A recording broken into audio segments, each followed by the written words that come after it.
Hey, Saretsky here. As always, Canadian real estate market update with a particular focus on Vancouver. If you get any sort of value, entertainment out of these videos, all I ask you hit thumbs up and subscribe. Questions, comments, put those below. Welcome back, Daddy Trudeau. Daddy Trudeau, the Liberal government, $600 million of taxpayer funds down the tube to get basically the exact same results, the same government. So the Liberal government, of course, forming another minority government. So I want to touch on that today in terms of the ramifications, or rather lack thereof, as it pertains to really the housing market. So what I'm going to do is outline the Liberal government's proposed housing policies and kind of how I see that playing out across the Canadian real estate landscape. One thing I want to touch on before we dive into that is that, ironically, Tlaib, who is the Liberal MP running here in the Vancouver area, actually where I live, he was elected as the MP. He was sort of the property flipper that was villainized in the media. I think he had flipped something like 17 homes since 2005.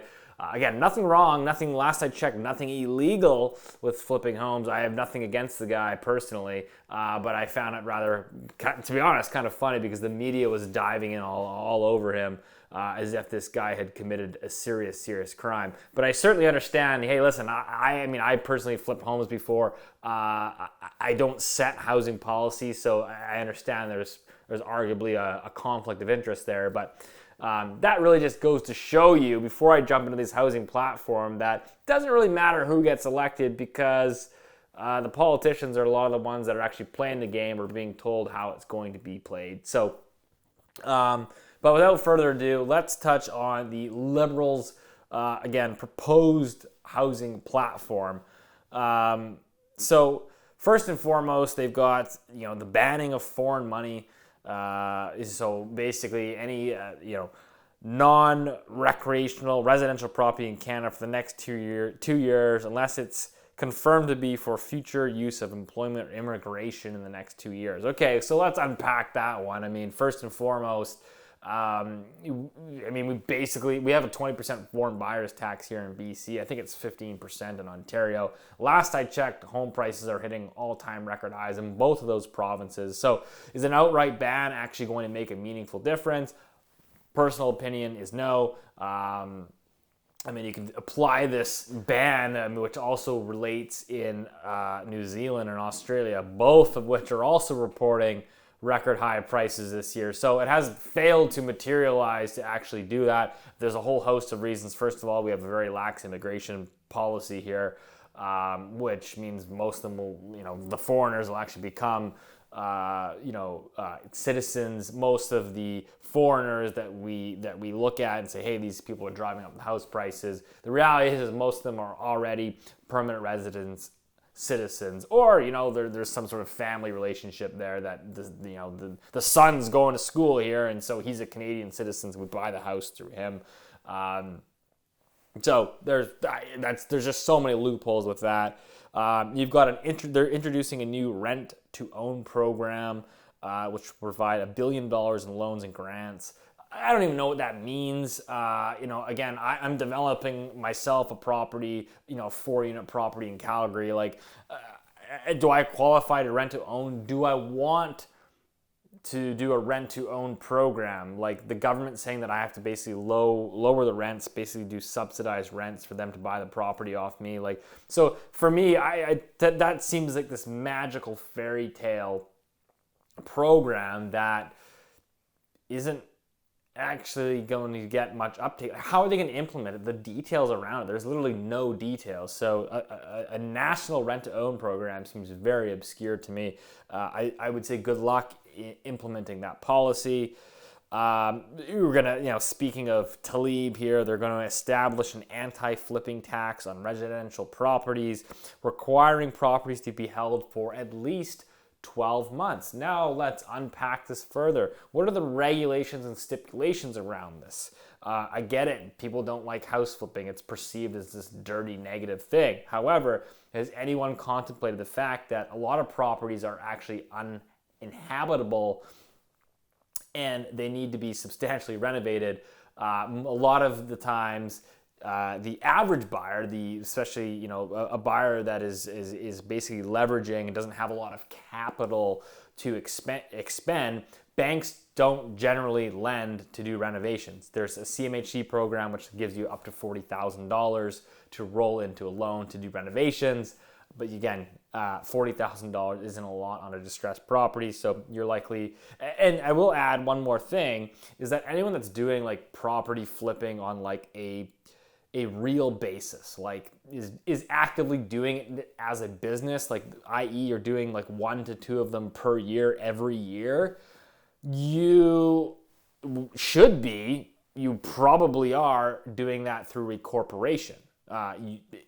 That's how you legally structure it from a efficient tax perspective. Like if you're doing this as a business, you would set it up as a corporation, which wouldn't fall under this program anyway. So basically what you're doing through this flipping tax is you're actually targeting and hitting more or less sort of the mom and pops that do it, occasionally, the odd, I know there's a huge cohort of like firefighters that, they kind of work together because they're 4 on, 4 off. So on their time off, they'll sort of rehab properties and get them all up to snuff and resell them. So you're almost like hitting this cohort that like, is that like you're detracting like an income source from that cohort? Is that actually going to make the broader housing market more affordable, or are we missing the bigger plot, which in my opinion, again,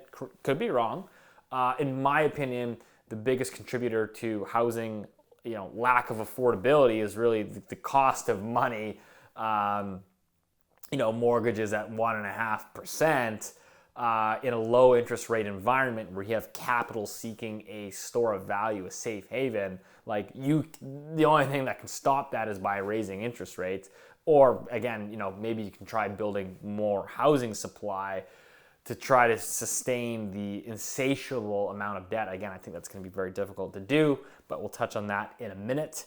Now, this is where it gets interesting because the Liberal government, again, I don't really care if it's a Liberal government, the Conservative government, NDP. This is not to get political because at the end of the day, it didn't matter who got really in. Nothing in any of those platforms was really drastically actually going to change the housing market. Now, I think there's some platforms that were better than others. But the system is what the system is, and the system is larger than any individual, sort of puppet politician. So now they've gone and said, okay, well, so we're targeting like the bad guys, right? The bad guys are okay. Let's target the bad guys, the foreign buyers. Let's target the bad guys, the property flippers, and let's help these young first-time home buyers get into the market. And I get it. That, from an emotional perspective, that makes sense. I get it. So they want to reduce the price charged by CMHC on mortgage insurance by 25%. So if you aren't aware, if you get a high ratio mortgage through CMHC, you pay a significant amount of insurance. It can be upwards of 4%. And so they want to reduce that amount by 25%. So they say on a typical person, this will save about $6,100, I think, over the term of the loan. Again, is that really going to make housing more affordable? Does that just create additional buying power of $6,100? Now, this is the big one. They want to increase the insured mortgage cutoff from $1 million to 1.250 and index it to inflation so it will go up every single year. So what this means, this is the biggest thing that I feel like it's underappreciated. If you don't have 20% down, if you don't have a 20% down payment, you must go through the insurance program. Meaning you must get basically essentially a CMHC insurance mortgage, which means that you can put down 10%, you go through CMHC, you pay their insurance. The only thing is it caps the purchase price at $1 million. So if you want to buy a detached home for 1.3, you don't qualify. The purchase price, no matter what, if you don't have 20%, you are absolutely capped at $1 million. Now, again, we all know the housing market's going up. This $1 million threshold has been there for years and years and years. So naturally, I suppose it makes sense to increase that threshold for people that, want to own more than just a 2-bedroom condo. Maybe you want to get a townhouse and that's over $1 million. The problem is that by increasing that amount, increasing that from $1 million to 1.25, you're increasing purchasing power. You're pushing that up even higher, which basically allows for more sort of buying power. You're creating demand in the housing market. So I see this all the time as a realtor here that works in the market day to day. You get a situation where I can list a house. Let's make it simple. I can list a townhouse for $999, knowing that I think it's worth $1.05 million. But you know what? Let's list it at $999. Let's get multiple offers. Let's drive up the activity. So I'll list it at $999, knowing that that's going to attract the CMHC borrowers or the buyers. I will get 5 offers on that property. 3 of them will probably come in at $999. Not a cent over because they can't go over the $1 million threshold. So they'll come in at $999, 3 offers, and you get the 2 other offers that will come in at $1.05 million or 1.1 because they don't fall into the CMHC guidelines. They have the purchasing power to push up. Now imagine if instead that we push that budget up to 125, that ceiling to 125, it makes a significant impact in the market. Now, my personal opinion is that program won't, I really think that the government isn't that dumb that they won't introduce this program during a, insane bull market. You don't add more fuel to the fire as home prices are up, nationally 21% over the past 12 months. They're more likely to wait till the market takes a dump. That could be in 12 months, could be in 18 months. But when the housing market eventually slows down, it drops, 5%, 6%. They'll come in with that program and say, hey, listen, we promised you we'd do this. Took us some time. Here it is.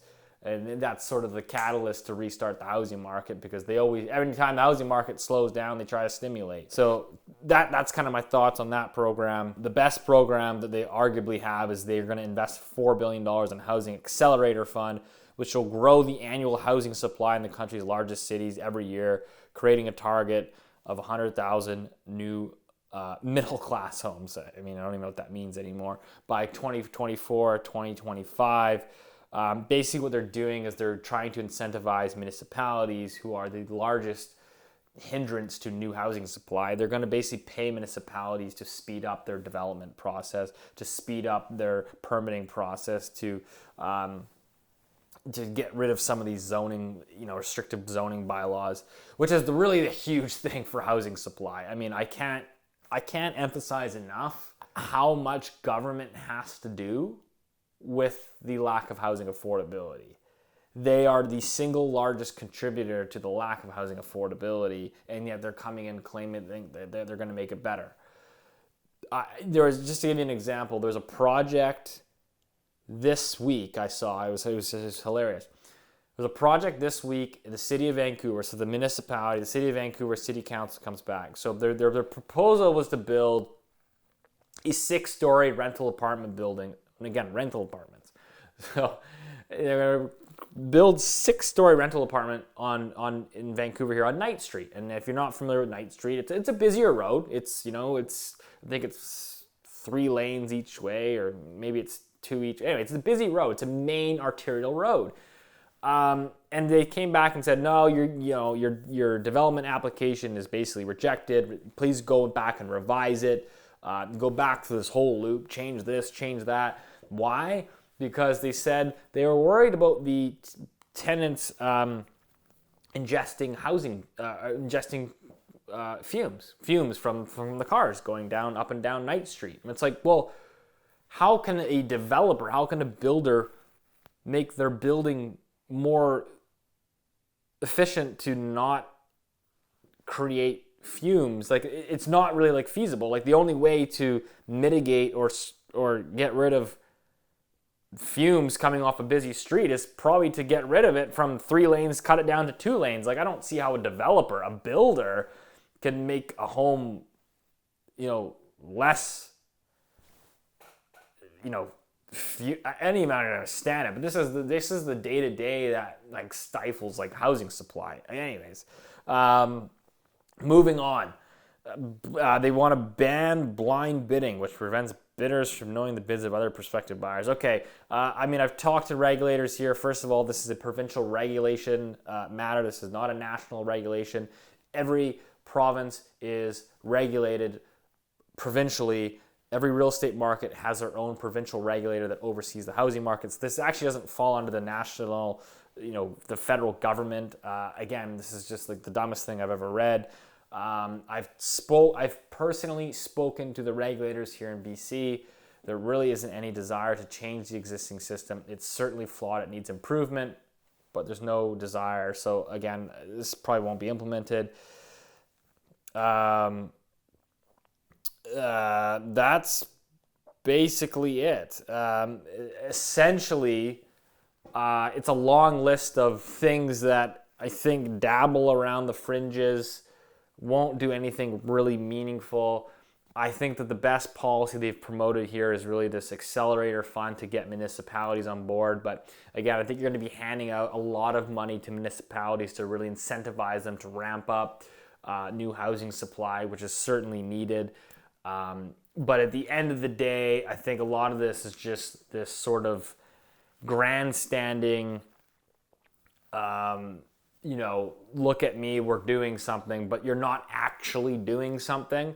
And so again, and I don't pin this on the Liberals, because I think it didn't matter if it was the Liberals or the Conservatives getting in. Like there wasn't a whole lot that was going to change.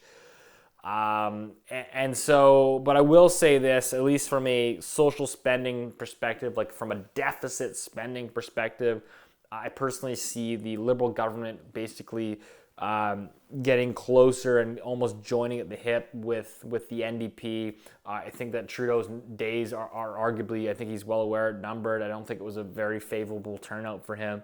And so, you'll probably try to retain power for as long as possible, which I think, in my opinion, will require him to basically buddy up essentially with the NDP and Jagmeet Singh, which I think, again, if you look at those policies, you're gravitating further left. You're gravitating towards massive deficit spending. Basically, it's going to be a control P, control print, and you're going to have a lot of spending. Again, if you think that inflation is quite strong today, if you think that, asset prices are elevated today, I would say, in my opinion, it's buckle up time, because I think we're going higher. Again, don't get me wrong, I think we're going to have pullbacks, but this is an era now where control P over to the Bank of Canada, hit the monetization button, and we're off to the races. So that's how I'm looking at this framework today. Again, I'm trying to stay as I can right down the middle in terms of housing and policy, trying to comment on that from a unbiased perspective. But what I will say to this is, it didn't matter ultimately who got in government. You can only focus on what you can control. The government is going to continue to do what they're going to do. They continue to play into the system, and the system, I think, is set up for gravitating further and further left, which means higher taxes, more deficit spending, likely higher asset prices. Now, what I will say, if you're a real estate bear or what have you, what I will say, or even an investor, I think this is something to really focus on. Higher taxes are coming. I think that they're going to continue to hit property investors. Again, the flippers, like the government is trying to incentivize or manipulate activity. That's the whole purpose of taxation. And so what you're going to continue to see, in my opinion, is you're going to see more regulations, more restrictions on landlords. So, for example, I think you're going to have really rent controls. If you think they're bad now, they're going to get worse. So if you're an investor, I think you're going to have much stronger rent controls. I think you're going to have laws and tendencies that continue to favor the tenant because politically that's where we're going. And so that's important to understand, right? If you look at here in BC, the BC government came out and said, listen, in 2022, you're allowed to raise your rent by 1.5%. Well, hold on a minute. You said that we could raise it by inflation. Inflation, last I checked, just came in at 4%. So essentially, the landlord at a 1.5% increase is in essence subsidizing the tenant. So I think that's where we're going. Obviously, that's why I said, hey, personally, I'm bullish on Alberta rental property, more so because I think that, last I checked, there's no rent controls in Alberta. It'll probably be the last province to implement them. So from an investment perspective, now again, hey, if you're a tenant, this is great. You're going further left. You're going to have more, protections there. I also think that this increased spending, this sort of helicopter money will continue, which will probably end up making life more unaffordable. But again, let's watch, let's see. So hope that helped. We'll see you next week. Last little thing here, I'm starting up a podcast, huge news, starting up a podcast with IceCap Asset Management, Keith Dickard, and my buddy Richard Diaz, who runs a private research service geared towards institutional clients. We're going to have a Canadian-focused podcast. We're going to be banging it out once a week. I think it's going to be really, really good stuff. So stay tuned for that. Cheers.